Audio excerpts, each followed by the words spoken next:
Nick, I found this Bible. Whoa! It's a grunge Bible. Oh. It's a the grunge Bible, grunge guitar Bible. Yes. Can I do an episode about grunge? Yes. Yeah. Yes. Yeah. Yeah. Yes. Let's do it. Grunge Bible.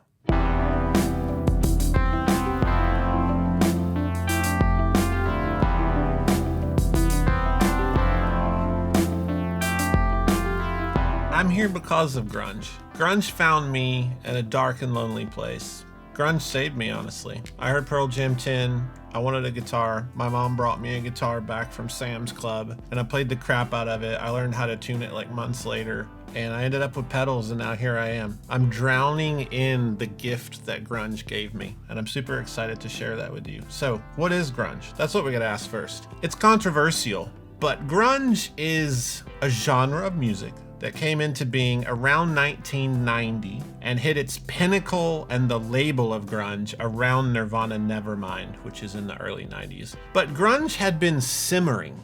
There was a metaphorical range of a stove in time and space, and there was a saucepan on it. And inside of the saucepan was punk music, metal, slacker music, folk music, rock music, garage rock, and it was all just simmering, kind of like a big tonal mac and cheese explosion waiting to happen at the right time. And I think because of that, we need to start with one of the bands that caused grunge to exist, one of the biggest influences on bands like Nirvana and others, and that is Sonic Youth. So let's look at their rig. Sonic Youth is a tricky band to just emulate tone because they've been around since 1981 when the three original founding members started the band. They had all kinds of crazy names like Mel Bonding, Red Milk, and they just went on forever. And then this sound evolves into this certain genre that feels most closely related to grunge and was very inspirational to a lot of the grunge bands. And it involves a lot of fuzz. It involves a lot of kind of postmodern art sounding things. I mean, they were very inspired by literature and all kinds of visible art as well. So there's a lot of noise going on. There's a lot of textures, but the tried and true effects for this sound are things like tone benders, rats, big muffs, strange delays, like things like Echo Plus or Memory Men. You have phasers. So I'm just going to take a shot at this and just kind of spoof off of the feeling of what I think Sonic Youth is kind of across several records. To do that, I'm going to need like a pretty basic dirt tone, and I'm going to use the Crayon.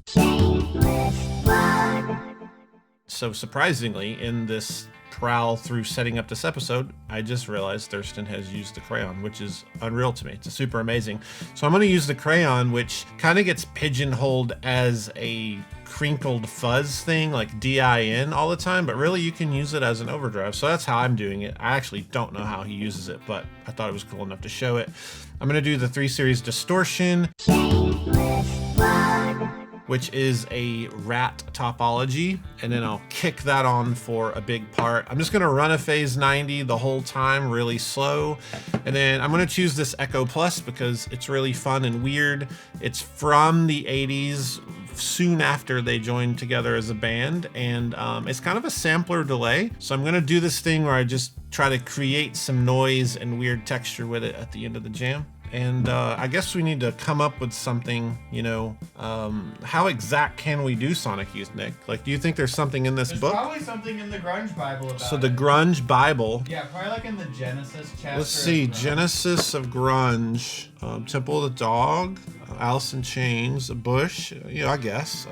There's not a single Sonic Youth song in this Bible. Huh? Who published this? Hal Leonard? I'm calling Hal Leonard while we jam.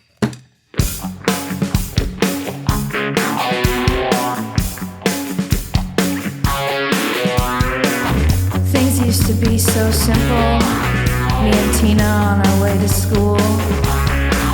She's off being a professional something or the other, and I'm just living in the tall man's world. The JHS Show. I wish they'd show me something new. They say just try stuff, but I'm tired of trying.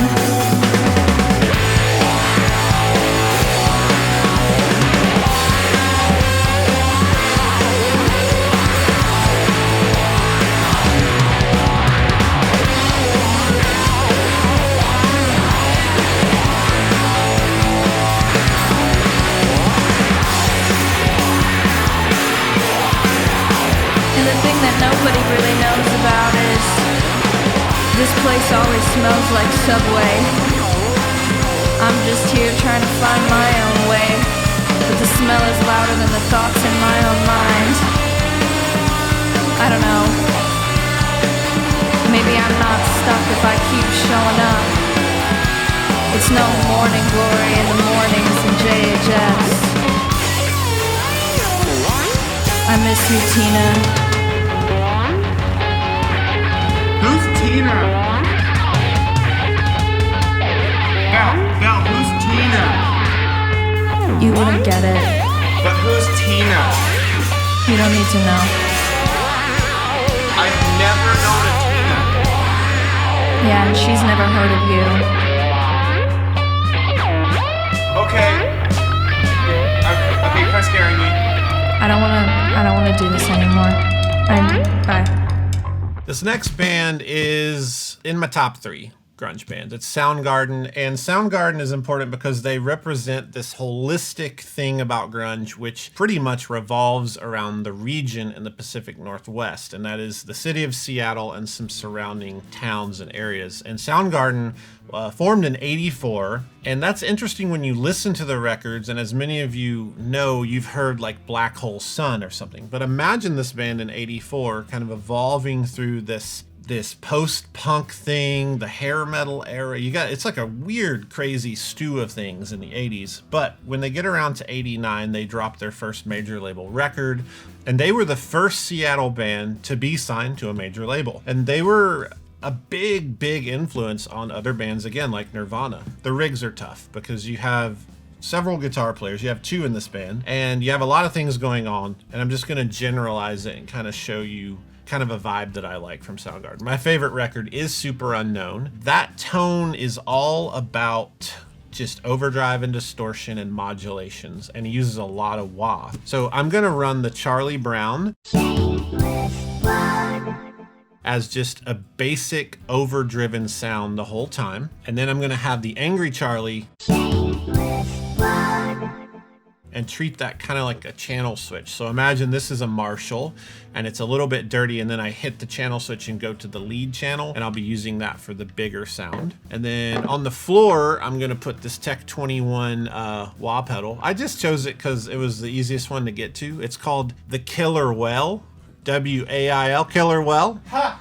Yes, and it's heavy and it's chrome. I don't know, I'm all into that. He uses a lot of wah. And then the other thing about Soundgarden's lead player, Kim, is modulation is a must. So things like Super Unknown, that record, you got a lot of rotary chorus type sound. So I'm going to use the Lex by Strymon, but you would see something like a CS9 on his board a lot with other courses. It's just a big rig and a lot of changes over the years, but I'm going to kind of sum it down into that, and we're going to spoof one of my favorite songs off that record. I think it maybe is in the Grunge Bible. Yeah, I think it has to be.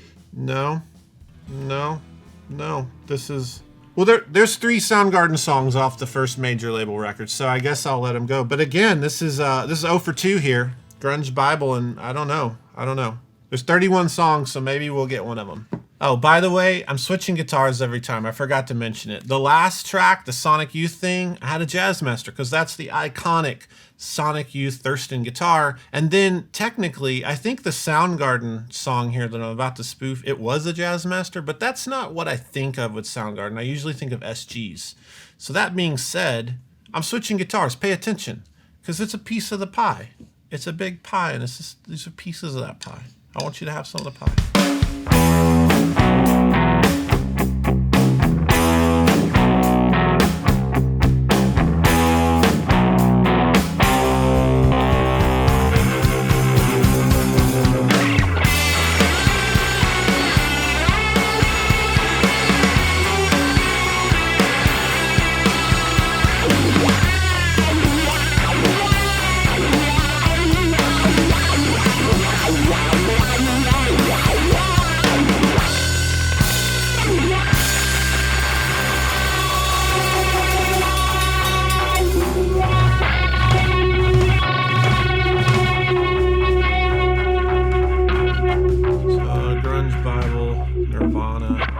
Okay, All Apologies is in here from In Utero. That's the last studio record. It's got to be more Nirvana. There has to be more. Nirvana is grunge, literally. Okay, Smells Like Teen Spirit. Yeah. If you don't put that in here, you get sued or something. All right, cool. So let's just do Nirvana. Yeah. Nirvana is a cultural icon.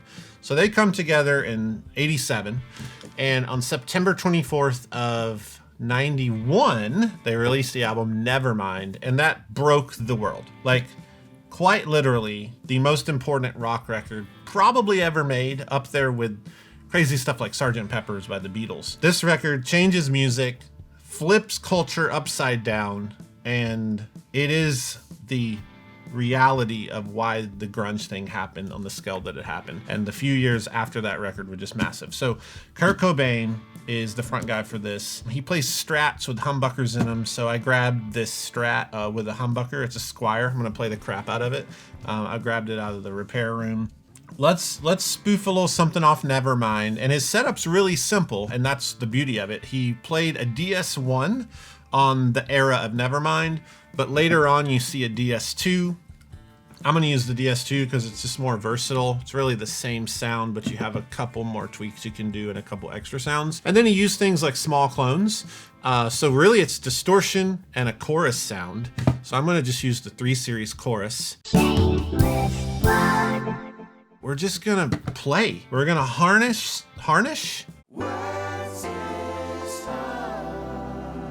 We're going to harness grunge and just play it, because this is the pinnacle of grunge. This is Nirvana.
You might have noticed we let things happen. And in 88, Kurt Cobain broke his first guitar on stage. It's like something happened to me, and the next thing I know, I hand it off to Nick. And Nick, what you played really just spoke to the moment we were in as a society. Thanks for doing that. I'm a menace! Yeah, you're a menace. Let's see here. Let's just check out more of these songs in the grunge Bible. Dishwalla, Counting Blue Cars. That's a negative. That's not grunge. No. Seven Mary 3, Cumbersome. No. That's not... No. Filter, Hey Man, Nice Shot. No, that's not grunge. Who made this book? There's a lot of heresy in this. Who made this book? We need to buy this book up and burn it. Here's what we'll do. I'm going to put some GPS coordinates in a file. I'm going to encrypt them and load them onto an encrypted database. And then I'm going to encrypt that link into the description. And then you unencrypt it. We're going to meet up at a secret location in the desert, and we're going to have bought all of these. But I need you to help me. There's about 50,000 copies of this. We're going to burn them in the desert. Let's move on to the next band. It's Pearl Jam. Even flow! This band is my favorite grunge band because of how versatile they are and how they left grunge behind and just made records the way they wanted to make them up until this day. So it's Pearl Jam. And I think back, you have the 91 release of 10. This is what everybody hears. You hear Even Flow on the radio. You hear Alive on the radio. This is my least favorite Pearl Jam record. I think what's important to understand about this band is that they've managed to still exist and still be really creative, to the point where the new record has these tracks that feel like, I don't know, Talking Heads or something. Like, it's very interesting. But the gear, again, it's very spread out over the years, but their main sound consists of 2 electric players. And then you also at times have the singer Eddie Vedder on another guitar, electric or acoustic. So you have a lot of guitar work going on, and you have to consider when it's like sound like Pearl Jam, well, kind of good luck, but there are some basics. The basics are you need a good overdrive pedal, and things like the SD9 pop up there. I'm not going to use that because honestly it has one good sound and it's very strange and hard to get. I'm just going to throw a 3 Series Overdrive on for the tone of that. And then there's usually some type of digital delay, a really simple digital delay. You'll see like Line 6 DL4s on the rigs. And the reason I'm going to use this is I'm going to try to do a jam that like bleeds together the feel of a song called Corduroy from Vitalogy. That's my favorite Pearl Jam song. And then I'm going to try to like jump 3 or 4 records out to something like Yield or Binaural, where you hear like a long delay and you honestly kind of hear this Hendrix inspired lead thing going on. So it's 2 very different bands almost. And if you listen to an album like No Code, it's almost Americana. That being said, one of the last components to a good Pearl Jam tone is something like a Roto Vibe, Leslie, like a Univibe simulator. I'm going to use the Unicorn. I remember hearing the solos on Pearl Jam 10 and just dying to know what those were and asking these people that I thought would know, and they were like, it's chorus. Like, no, it's not chorus. Then later I learned that it was Univibe, and it's this swooshy big sound. And yeah, let's jam on it. And the grunge, back to the grunge Bible here. I hate to just keep going back to the Bible, but this grunge Bible, there's just not why Nick? What? Why is Presidents of the United States lump in here? That's not. Why is lump in this book? That doesn't feel like grunge to me. I forgot the guitars again. It's usually a Strat and a Les Paul, and that's the thing. I'm just gonna play the Les Paul. I keep forgetting the guitars, so if you really love guitars, forgive me. Let's jam now.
We're gonna do Smashing Pumpkins, and we're gonna close off with this. I'm going back to this book, but it's like this kind of stuff bothers me. Not a single Smashing Pumpkins song. How do you put Live in a grunge book and not have Smashing Pumpkins? How do you have the Toadies? The Toadies Possum Kingdom is not grunge. Weezer, Say It Ain't So. What? There's another 7 Mary 3 song. Smashing Pumpkins. We're closing on a high note. We're gonna be in this tuning that confused the living daylights out of me.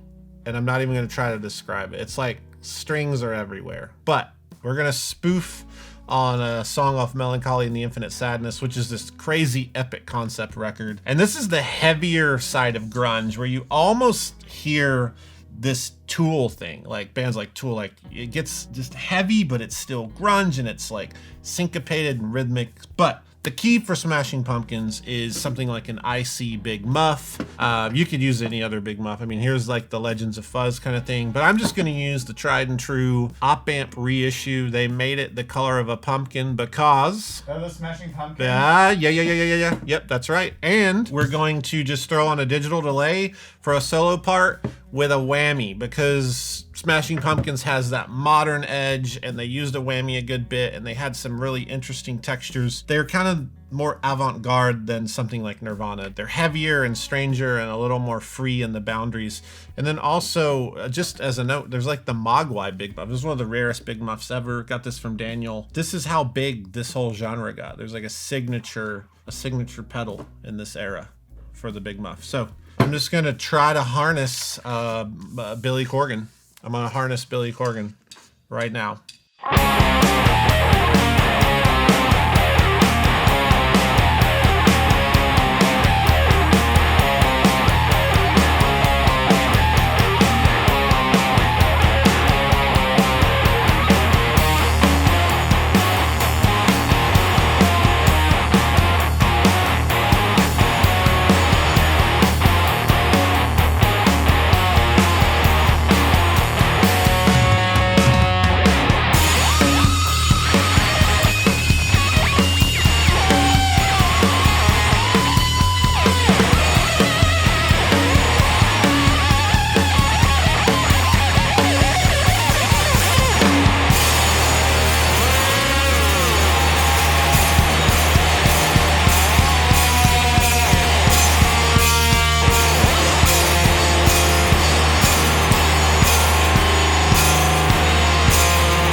How do you have, in the comments, I want an explanation. How do you have 7 Mary 3, Dishwalla, 2 or 3 Bush songs, Presidents of the United States, Foo Fighters I understand, but at the same time, I don't know.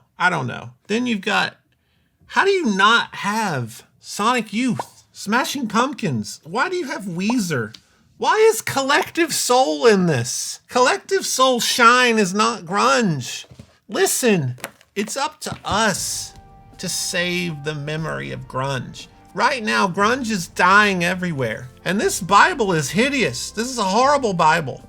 And it's tainting the youth of our nation. It's telling them that grunge, it's saying right here in these words that Weezer is grunge. We can't allow this. Grunge is grunge. Weezer's not grunge. Say it with me. Grunge is grunge. Weezer's not grunge. Let's go to record time before I cry. Today's record time is brought to you by a sadness inside of me. It's not Melancholy and the Infinite Sadness. It's the sadness that I experienced from not actually owning the 1988 record by Mudhoney called Super Fuzz.